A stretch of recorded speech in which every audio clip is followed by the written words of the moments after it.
அதிலே ஆறாறு தத்துவம் ஏது, ஆணவம் எது, மாறா வினை ஏது, மற்றவற்றின் வேறாக நான் ஏது, நீ ஏது, நாதன் நடம் ஏது என்கிற பகுதியை நாம் நிறைவாக சிந்தித்தோம். நாதன் நடனம் என்பது ஊன நடனம், ஞான நடனம், ஆனந்த நடனம். நடனம் ஒண்ணுதான், அது செய்கிற தொழில்களை பொறுத்து ஊன நடனம் என்றும் ஞான நடனம் என்றும் ஆனந்த நடனம் என்றும் சொல்லப்படும். இந்த ஊன நடனம் ஞான நடனம் நமக்கு நிகழ்கிற பொழுதுதான் நாம் ஆனந்த நடனத்தை சிந்திக்க முடியும். இந்த ஆனந்த நடனத்தை தரிசனம் செய்வதற்கு ஊன நடனமும்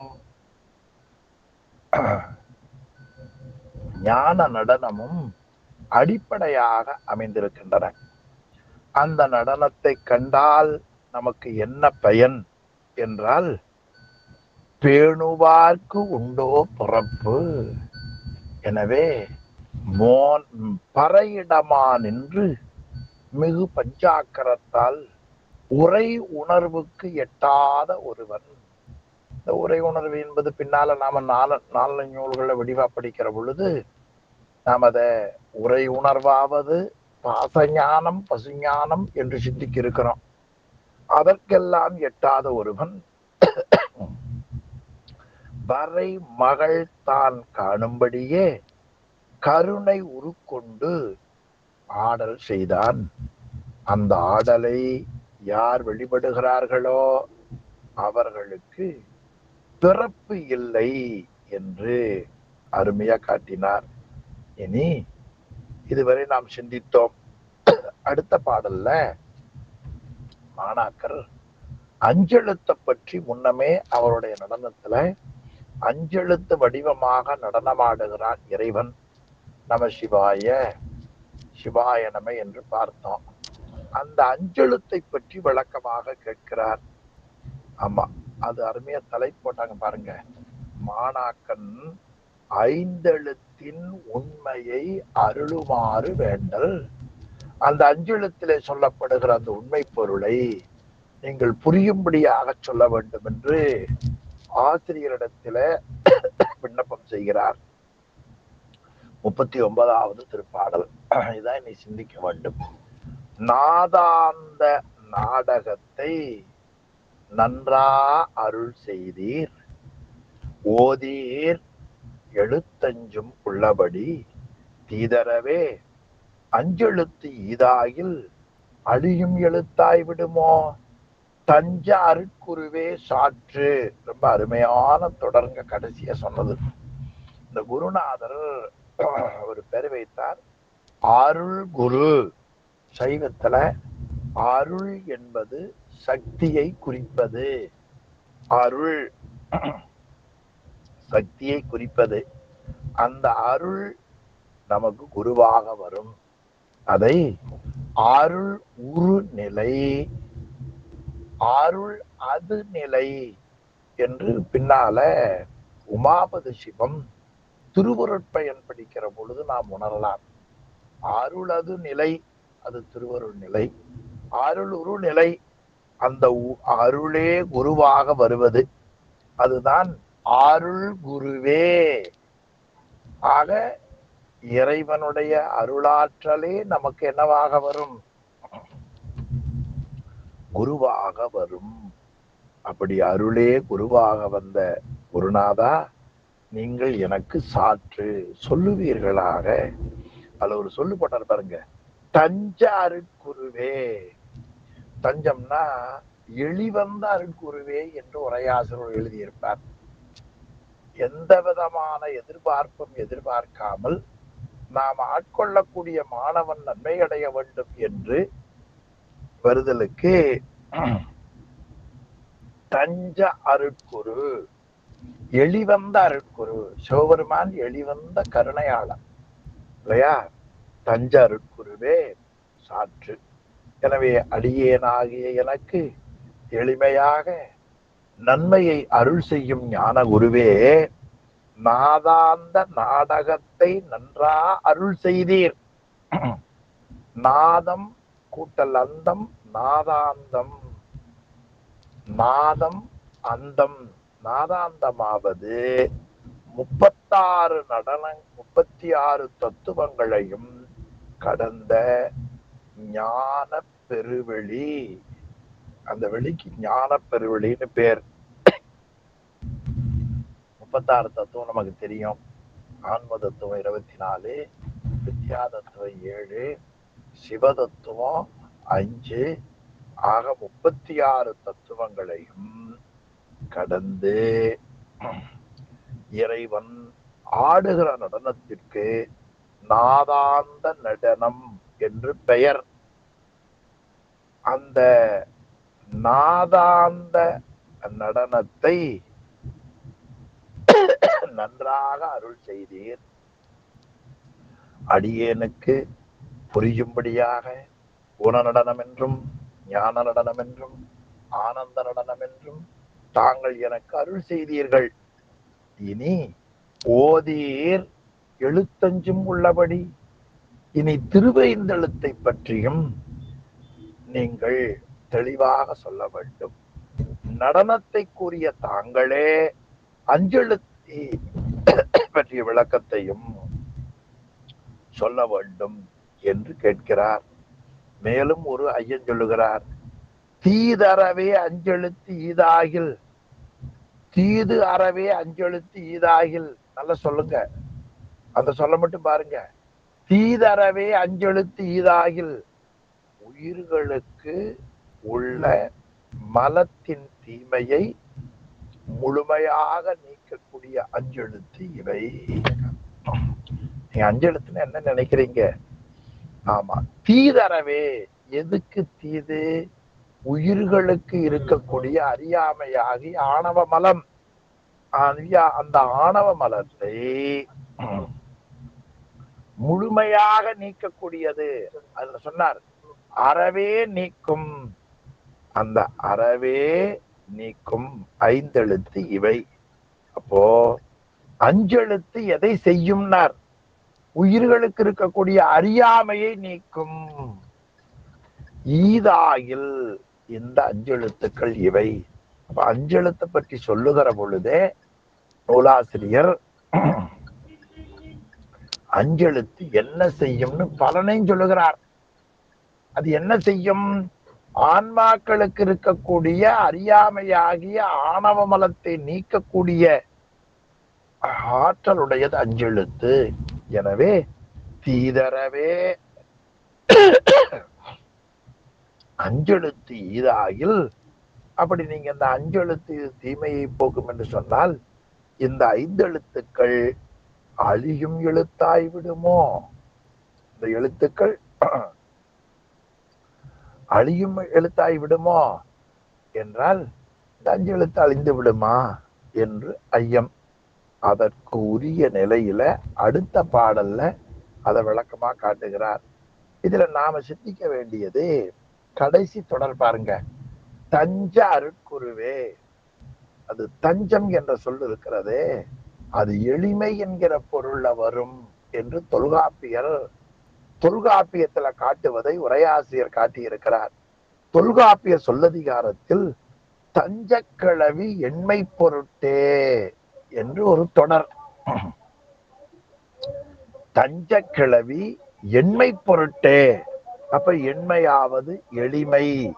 எனவே உயிர்களுக்காக எளிவந்த தஞ்ச குரு. அது பின்னால ஞான நூல்கள்ல தமியேற்கு எளி மானுடனாகி நீ வந்து உன் தாள்கள் அளித்தனை என்று வைராக்கிய சதக மேற்கோளையும் காட்டியிருக்கிறார். ஆகவே அடியேனுக்கு எளிமையாக அருள் செய்யக்கூடிய ஞான குருவே, நாத முடிவில் புரியும் அற்புத கூத்தை நன்றாக எனக்கு தாங்கள் எடுத்து இயம்பினீர்கள். இனி திருவைந்தெழுத்தை பற்றியும் தெளிவாக விளக்கி அருள் புரிவீர்களாக. ஆன்மாக்களிடத்திலே இருக்கின்ற மலத்தின் தீமையை முழுமையாக நீக்கக்கூடிய அஞ்செழுத்து இவை. இந்த ஐந்தெழுத்துக்கள் அழியும் எழுத்தாகிவிடுமா? குருநாதரே, எனக்கு தெளிவுபடுத்துவீர்களாக என்றே 39வது திருப்பாடல்ல அழகுபட காட்டுகிறார் ஆசிரியர்.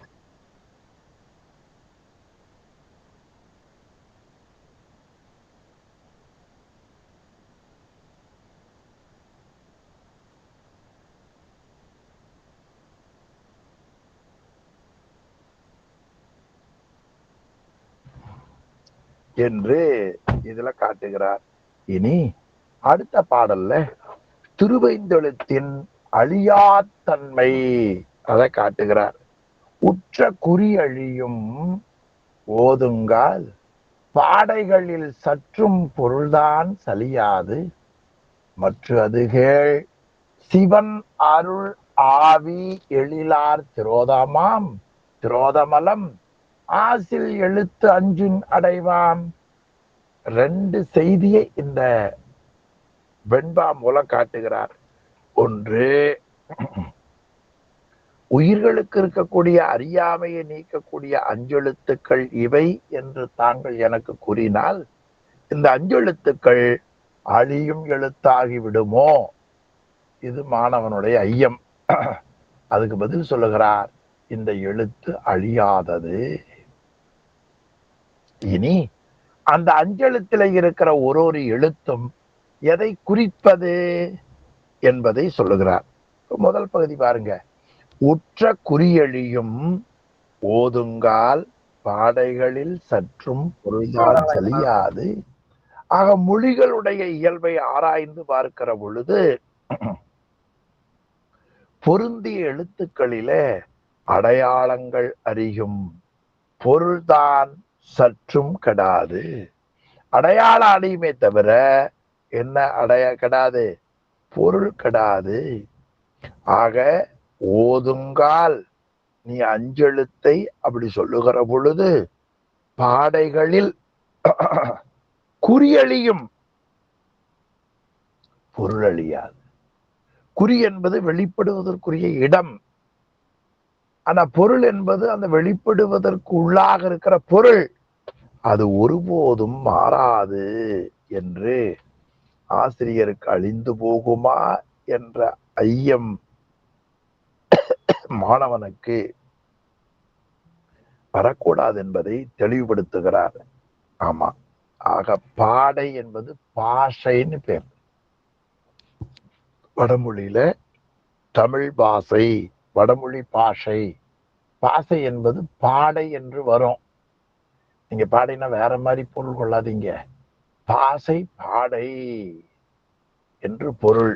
எனவே அந்த பாடைகளில் ஓதுங்கால் நல்ல மொழிகளை ஓதுகிற பொழுது, ஆராய்ந்து பார்க்கிற பொழுது உற்ற குறி அழியும், பொருந்திய எழுத்துக்களின் அடையாளங்கள் அழியும். சி என்பது வா என்பது அடையாளம் அழியும். ஆனால் பொருள்தான் சற்றும் சலியாது. அந்த திருவைந்தெழுத்தின் உண்மை ஒருபோதும் அழியாது. சரி, அது எனக்கு இன்னும் விளக்கமா சொல்றமா? மற்ற அது கேள், நீ அதை கொஞ்சம் கவனமாக கேட்பாயாக. சிவாய நம என்பதுல சிவன் முதல் எழுத்து சிவனை குறிப்பது, 2வது எழுத்து வா அருளை குறிப்பது, 3வது எழுத்து யா ஆவியாகி உயிரை குறிப்பது, அடுத்து 4வது எழுத்து நா அது எழிலார் திரோதமலத்தை குறிப்பது, அடுத்து மா மலத்தை குறிப்பது. அப்ப திருவைந்தெழுத்துல சி என்பது சிவனையும், வா என்பது திருவருள் சக்தியையும், யா என்பது உயிரையும், நா என்பது திரோதானத்தையும், மா என்பது ஆணவ மலத்தையும் முறையாக காட்டும். அதுல மலத்துக்கு திரோதத்துக்கு மட்டும் ஒரு சொல்லு போட்டார் பாருங்க. எழிலார் திரோதம். எழில்னா அழகுன்னு அர்த்தம். அழகிய திரோதான சக்தி. எனவே மாயையும் கண்மமும் திரோதான சக்திக்கு கருவியாகும். அதனால் அதை எழிலார்னு சொன்னார். அதில அஞ்செழுத்தை வைத்து நகரமாகிய திரோதத்துள் ஒற்றுமை பற்றி மாயை கண்மங்களுக்கு அடங்கும் எது திரோதான மலம் என்று சிவஞான முனிவர் உரையையும் நாம் கொள்ள வேண்டும். திருவருட்சக்தி திரோதான சக்தியே திருவருட்சக்தியாக மாறும். எனவே இந்த அஞ்செழுத்து இருக்கிறதே அது எழுத்து அழியுமே தவிர அதன் பொருள் அழியாது என்பதை 40வது திருப்பாடல் ரொம்ப அழகான திருப்பாடல் அதுல நமக்கு காட்டுகிறார். இனி அடுத்த திருப்பாடல் 40 தானே? ஆமா, 41வது திருப்பாடல் ரொம்ப அருமையான பாடல். ஆமா, சிவன் அஞ்செழுத்தில் இருக்கிற பொருள் முறையை இன்னும் கொஞ்சம் விரித்து காட்டுகிறார். சிவன் அருள் ஆவி திரோதம் மலம் ஐந்தும்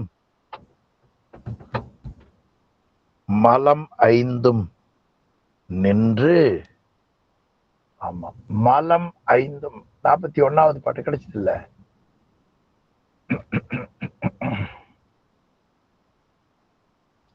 சிவன் அருள் ஆவி திரோதம் மலம் ஐந்தும் அவன் எழுத்து அஞ்சின் அடைவாம்.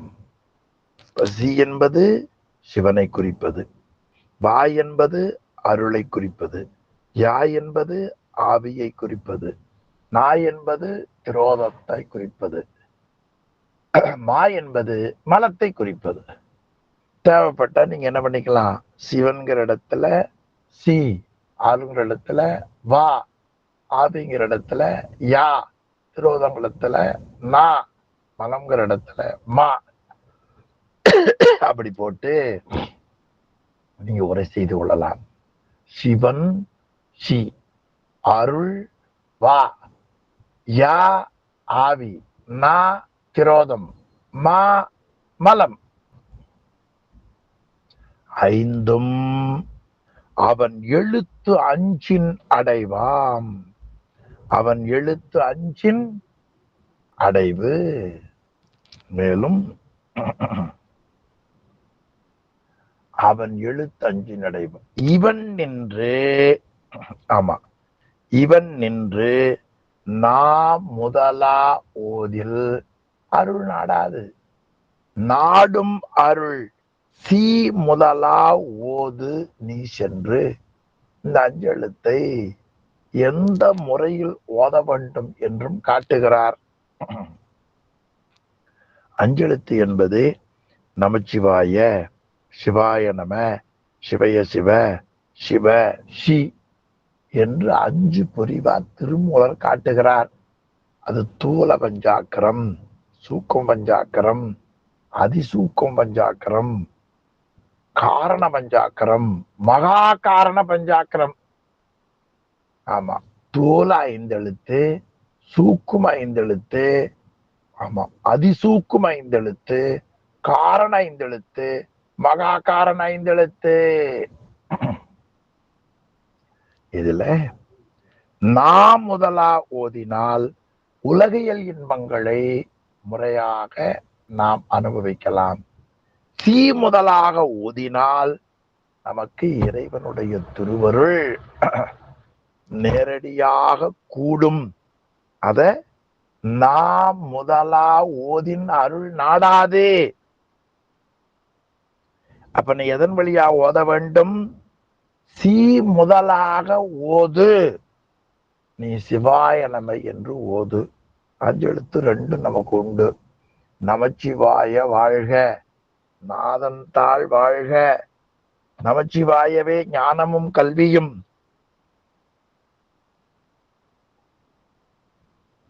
நமச்சிவாயவே நானவின் ஏத்துமே, நமச்சிவாயவே நன்னெறி காட்டுமே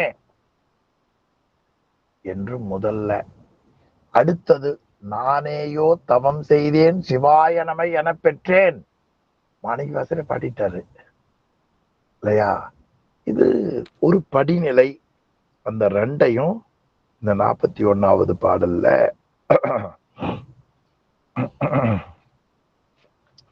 அருமையாக காட்டியிருக்கிறார். இனி 42வது திருப்பாடல்ல அஞ்செழுத்தை எப்படி எண்ணுவது என்று காட்டியிருக்கிறார். 41ல காட்டினதேதான். அண்ணல் முதலா அழகார் எழுத்தஞ்சும் எண்ணி அதை கணித்து ராப்பகல் அற்ற இன்பத்தே நன்னி அருளானது சிவத்தே ஆக்கும் அணுவை இருளானது தீர நின்று. ரொம்ப எளிமையான பாட்டுங்க. அண்ணல் என்பது சிவன், பெருமையில் சிறந்தோர். சிவன் முதலாக அழகு பொருந்திய திருவைந்தெழுத்தை எண்ணி வந்தால், எண்ணுதல், தொடர்ந்து சிந்தித்தல், வழிபடுதல், கணித்தல், தியானித்தல், இவ்வளவு எண்ணுதல் அடங்கும். ஆமா, அது அப்படியே அப்பர் சுவாமி தேவர் உங்களுக்கு தெரியும். எண்ணுகேன் என் சொல்லி எண்ணுகேனோ எம்பெருமான் திருவடியே எண்ணி நல்லால். இப்ப எதை எண்ண வேண்டும்? பெருமானுடைய திருவடியையே எண்ண வேண்டும். எண்ணுதல், தியானித்தல். எதை தியானிக்கணும்? எழுத்தஞ்சும் தியானிக்க வேண்டும். அப்படி வந்தால் ராப்பகல் அற்ற இன்பத்தே நன்னே, இரவு பகல் அற்ற நிலையில இன்பத்தை கொடுத்து அருளானது சிவத்தை ஆக்கும். அருள் என்பது தன் சக்தி. அது அந்த எண்ணுகிற ஆன்மாவை சிவானந்தத்திலே திளைக்கச் செய்யும். எனவே உயிர், அதற்கு அணு என்று பெயர். வியாபக அறிவுடையது ஆன்மா. அந்த வியாபக அறிவுடைய ஆன்மா அறியாமை என்கிற மலம் பற்றுவதால் அது அணுத்தன்மை பெறுகின்றன. ஆன்மாவுக்கு 14 சொல் உண்டு. ஆமா, அணு ஆன்மாவுக்கு ஒரு பெயர். அந்த அணுவாகிய ஆன்மாவை இருளானது தீர என்று. ஆமா, இருளானது தீர. இருளாவது அறியாமையாகிய ஆணவமலம். அந்த அருளாமையானது தீர நீ அஞ்செழுத்தை கணிப்பாயாக என்று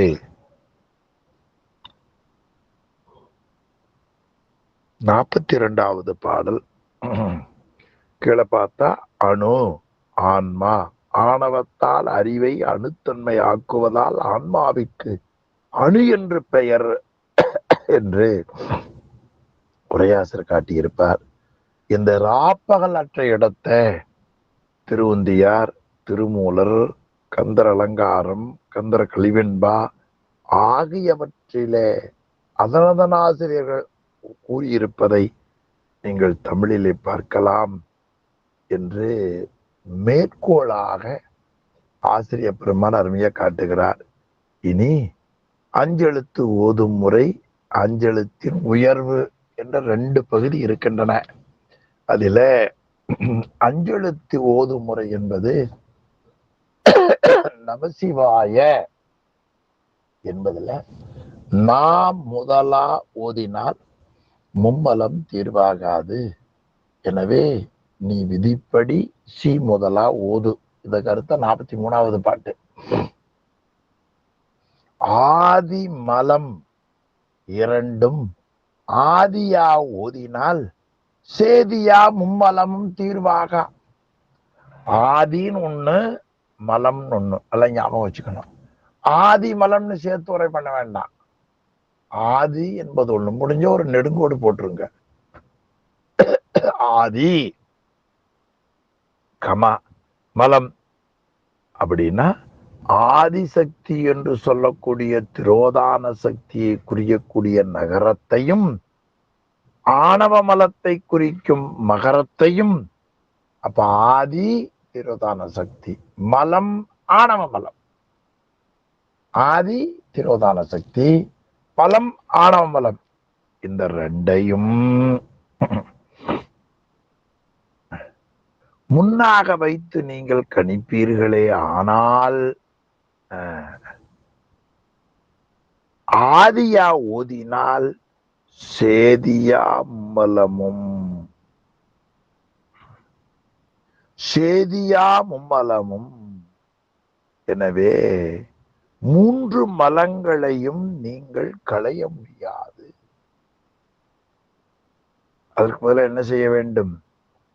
அது துன்பங்களை தீர்ப்பதற்கு துணையாகாது, தீர்வாகா.